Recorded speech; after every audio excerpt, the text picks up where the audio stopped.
Nurse कशा आपल्याला उपलब्ध करून देता येतील या दिशेनं सुद्धा आम्ही पावलं उचलतोय।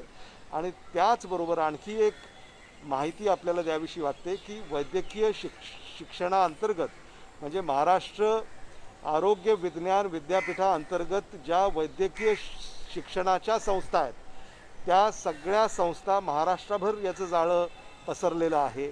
त्यामुळे जिल्हानिहाय या संस्थांच्या ज्या काही आस्थापना आहेत किंवा इन्फ्रास्ट्रक्चर आहे तर ते सुद्धा आम्ही महाराष्ट्राच्या डिझास्टर मॅनेजमेंट अथॉरिटीला आम्ही हे कळवलेलं आहे, जेणेकरून या संस्था आपल्याला कोरोना महामारी विरुद्ध हा जो लढा आहे यासाठी उपयोगात आणता येईल। वैद्यकीय मनुष्यबळ आपल्याला उपयोगात आणता येईल, तिथल्या इमारती आपल्याला कोविड केअर सेंटर म्हणून उपयोगात आणता येतील आणि या महामारीमध्ये मदत म्हणून विद्यापीठानं सुद्धा हा पुढाकार घेण्याचं ठरवलेलं आहे। वैद्यकीय शिक्षण संस्थांनी सुद्धा पुढाकार घेण्याचं ठरवलं आहे। मला असं वाटतं की या येणाऱ्या काही दिवसामध्ये ही जी संख्या आहे ही लवकरात लवकर कमी कशी होईल या दिशेनं आम्ही सगळे प्रयत्न करतोय। एवढंच बोलून मी माझे विचार व्यक्त करतो।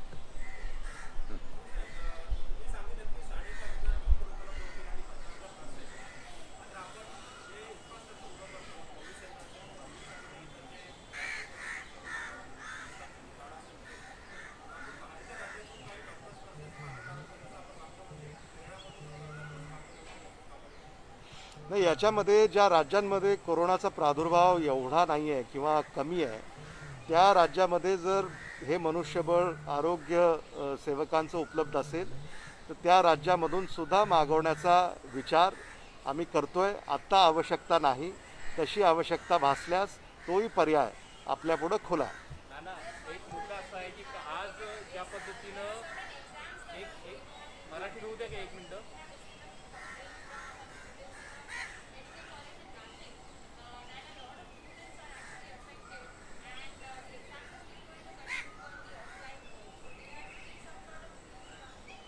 No, so the medical education examinations are held by National Medical Council.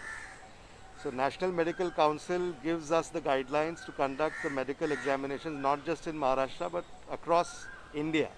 So I think we go by that, and these are health workers, these are medical institutions, health institutions, and I think they are exempted from lockdown or any kind of restriction.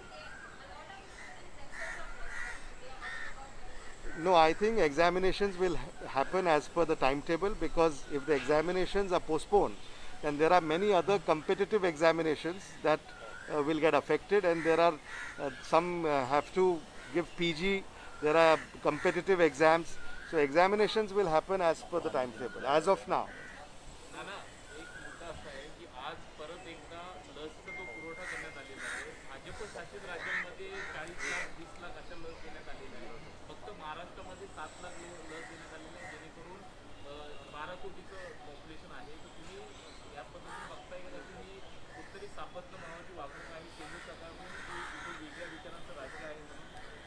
एक बघा की आम्ही सातत्यानं सांगतोय की केंद्रात बसलेलं भाजपचं सरकार हे प्रत्येक पावलावर राजकारण करतं।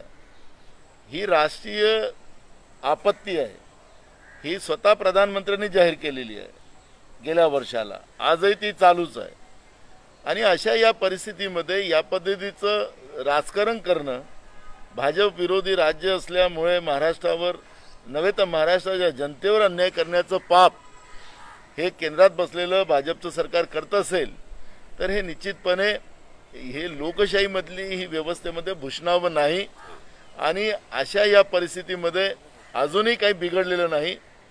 महाराष्ट्र सरकारने जे काही लस महाराष्ट्र सरकारला मिळालेल्या होत्या त्याच्यामध्ये जास्तीत जास्त वॅक्सिनेशन राज्य सरकारने केलेले आहेत।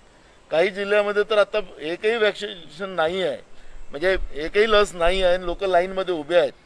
आणि ही सगळी परिस्थिती असताना महाराष्ट्रातले भाजपचे नेते ज्या पद्धतीने राजकारण करायला निघालेले आहेत हे दुर्दैवी आहे। आणि म्हणून अशा वेळेस सरकारच्या समोर एकच प्रश्न आहे की जनतेला वाचवायसाठी जे काही मदत करता येईल ते करण्याचा प्रयत्न राज्य सरकार करते आहे। आपण पाहिले की लॉकडाऊनवर राजकारण सुरू महाराष्ट्रात झालेलं आहे। मोदीच्या काळातलं लॉकडाऊन आणि आजचं लॉकडाऊन याच्यातला खूप मोठा फरक आहे. पण राज्याच्या मुख्यमंत्र्यांनी विरोधी पक्ष नेत्यांनाही विचारलं, त्यावेळेस सल्ला द्यायला पाहिजे होत्या. त्यावेळेस न देता मागे येऊन आपल्या लोकांना लावायचं आणि बंद करायचं या पद्धतीचं. काल आम्ही मुख्यमंत्री महोदयाशी मी काल स्वतः बोललो.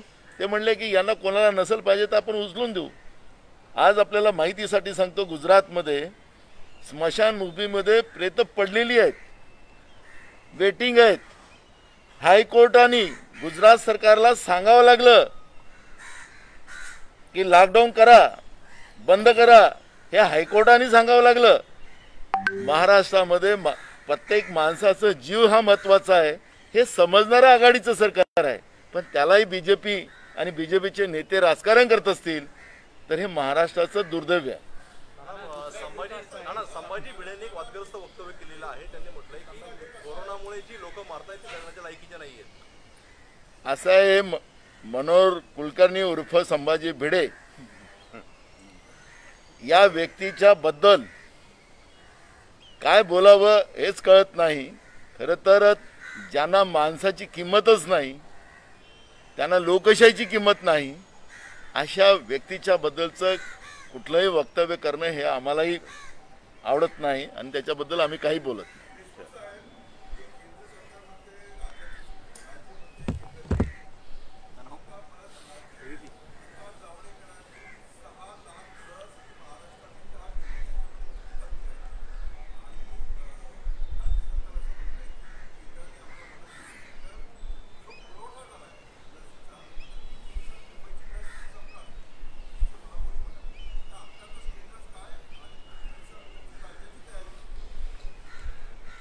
केंद्र सरकारने जो काही मुद्दा उपस्थित केला आहे लसीकरणाच्या संदर्भामध्ये, मला असं वाटतं की आपण हे समजून घेतलं पाहिजे की नानाभाऊ पटोलेजींनी सुद्धा आत्ता सांगितलं की राष्ट्रीय आपत्ती आहे. राष्ट्रीय आपत्ती ही आहे असं जर आपली धारणा असेल तर या अंतर्गत ज्या काही उपाययोजना आपण राबवतो आहे, पहिल्यांदा लसीकरण, आता आपण याच्यावर बोलू, तर हे लसीकरण सुरळीतपणे देशभर व्हावं ही केंद्राची जबाबदारी आहे.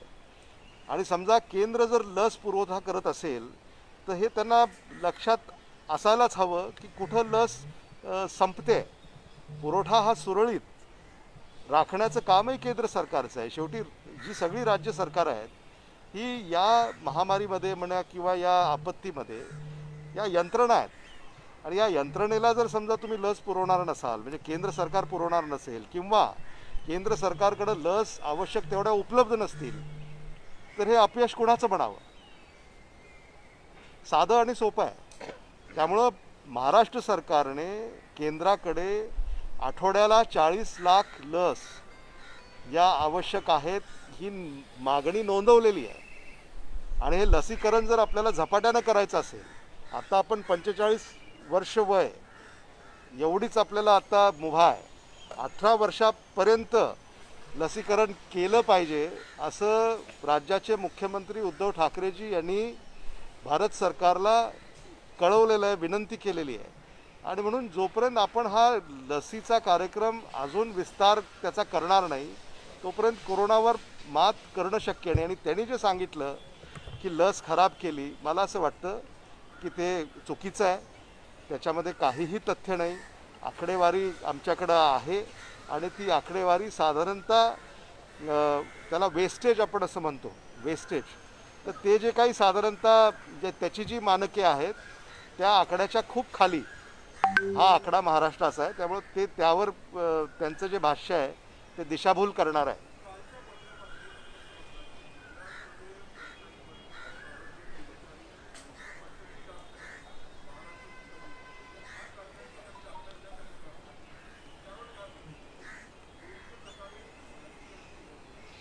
मला असं वाटतं की हे पुन्हा दिशाभूल करणारा आहे. महाराष्ट्र, कर्नाटक, खरं तर ही राज्य आरोग्य सेवक किंवा हेल्थ वर्कर्स या राज्यांचा आकडा अनेक राज्याच्या तुलनेमध्ये खूप पुढचा आहे, मोठा आहे. त्यामुळे ते सुद्धा गुजरातमध्ये तो आकडा अधिक आहे, हे सुद्धा दिशाभूल करणार आहे. मला असं वाटतं की कुठंतरी केंद्र सरकार लसीकरणाच्या बाबतीमध्ये हे अपयश याला त्यांना सामोरं जावं लागतं आहे आणि याला झाकण्याचा प्रकार हा त्यांच्याकडनं सुरू आहे असंच म्हणावं लागेल. आम्ही यासाठीच त्यांचं लक्ष वेधू इच्छितो की आता तरी जे चाललं आहे जमिनीवर जे घडतंय हे समजून त्यांनी घेतलं पाहिजे आणि काही दुरुस्ती त्यांनी केली पाहिजे अशीच आमची मागणी आहे. नाना, काल सचिन वाझे यांनी एक बघा, प्रत्येक पावलावर महाराष्ट्राला राजकारणाचं केंद्र बनवण्याचं काम केंद्रातल्या भाजपचे नेते आणि राज्यातले भाजपचे नेते हे करतात आहेत. हे राज्यातली जनता त्याला समजते आहे. जसं त्यांनी वाजेचं प्रकरण सांगितलं, मी सांगितलं होतं विधानसभेतही की जी स्क्रिप्ट लिहून देवेंद्र फडणवीसनं विधानसभेमध्ये वाचून दाखवलेली आहे ही स्क्रिप्ट आहे. आणि वाजे आणि त्याच्या भोवताल हे काय सगळं प्रकरण चाललेलं आहे त्याच्यात हा परमवीर सिंग पुढचा त्यांनी सुद्धा ती प्रक्रिया पूर्ण करून महाराष्ट्रभर त्या नर्स कशा आपल्याला उपलब्ध करून देता येतील या दिशेनं सुद्धा आम्ही पावलं उचलतोय. आणि त्याचबरोबर आणखी एक माहिती आपल्याला द्यावीशी वाटते की वैद्यकीय शिक्षणाअंतर्गत म्हणजे महाराष्ट्र आरोग्य विज्ञान विद्यापीठाअंतर्गत ज्या वैद्यकीय शिक्षणाच्या संस्था आहेत त्या सगळ्या संस्था महाराष्ट्रभर याचं जाळं पसरलेलं आहे. त्यामुळं जिल्हानिहाय या संस्थांच्या ज्या काही आस्थापना आहेत किंवा इन्फ्रास्ट्रक्चर आहे तर ते सुद्धा आम्ही महाराष्ट्राच्या डिझास्टर मॅनेजमेंट अथॉरिटीला आम्ही हे कळवलेलं आहे जेणेकरून या संस्था आपल्याला कोरोना महामारी विरुद्ध हा जो लढा आहे यासाठी उपयोगात आणता येतील. त्यातलं मनुष्यबळ आपल्याला उपयोगात आणता येईल.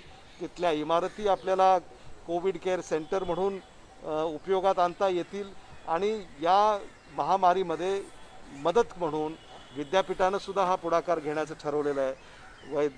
वैद्यकीय शिक्षण संस्थांनी सुद्धा पुढाकार घेण्याचं ठरवलं आहे. मला असं वाटतं की या येणाऱ्या काही दिवसामध्ये ही जी संख्या आहे ही लवकरात लवकर कमी कशी होईल या दिशेनं आम्ही सगळे प्रयत्न करतो आहे. एवढंच बोलून मी माझे विचार व्यक्त करतो.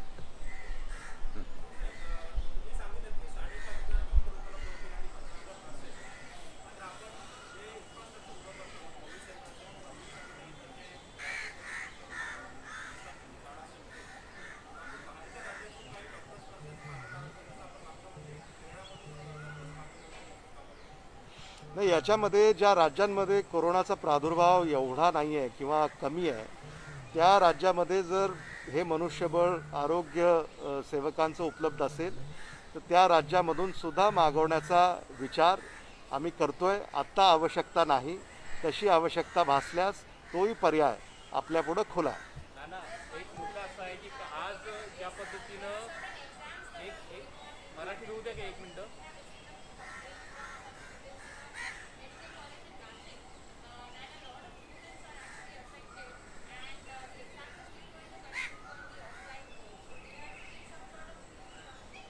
No, so the medical education examinations are held by National Medical Council. So National Medical Council gives us the guidelines to conduct the medical examinations not just in Maharashtra but across India. So I think we go by that, and these are health workers, these are medical institutions, health institutions, and I think they are exempted from lockdown or any kind of restriction. No, I think examinations will happen as per the timetable, because if the examinations are postponed, then there are many other competitive examinations that will get affected, and there are